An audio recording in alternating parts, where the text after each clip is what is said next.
Good morning, everyone, and welcome to Richard Raw's Daily Meditation from the Centre for Action and Contemplation.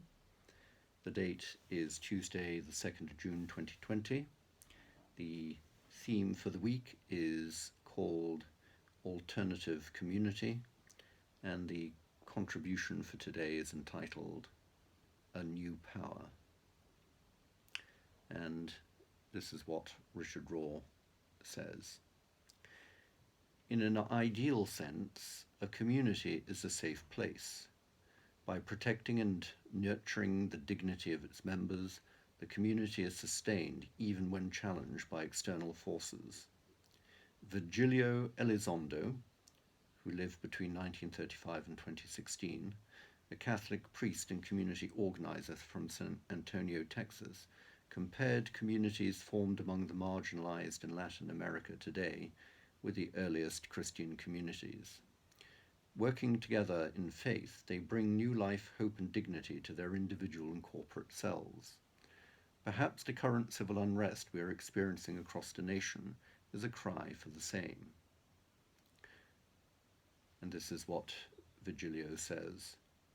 What happened in parts of Latin America appears to be no less miraculous than the spread and consequences of early Christianity itself.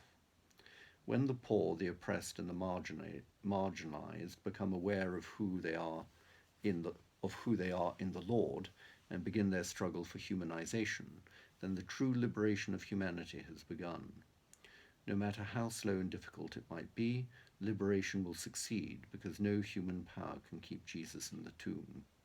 Not with weapons of mass destruction will the converted poor triumph, but with the weapons of the power of selflessness and truth in the service of love. An important element of this new power is that it is not power for the sake of personal gain, but power for the sake of all the oppressed, ignored, forgotten, and exploited members of society.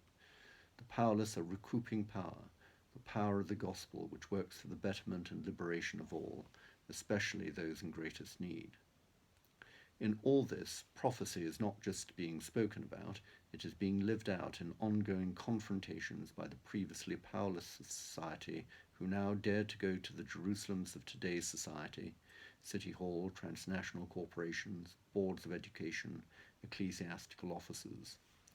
Those who had before simply accepted their state of exclusion and exploitation are now coming out of their tombs as substandard housing, disease-infected neighborhoods, economically enslaving jobs, schools that strengthened illiteracy, and churches that perpetuated segregation. Those who had been dead are now coming back to life. In this awakening, renewed Christians are called to exercise a prophetic role. True prophecy is based upon a prophetic lifestyle which of itself, wordlessly, confronts an ungodly society. In this new lifestyle, this new way of relating with persons, goods, institutions, and God, that is itself an arresting alternative to the ways of the world. And then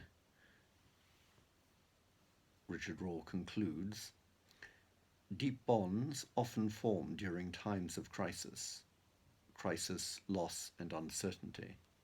People seek solidarity in human connection. What new communities and associations are being forged right now? How will they grow in the months and years ahead?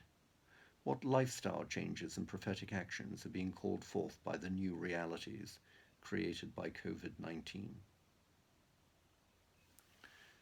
Here ends the meditation for today, and as usual, if I could encourage you to access the Centre for Action and Contemplation website and sign up to the daily meditation, which will be delivered into your email tray daily.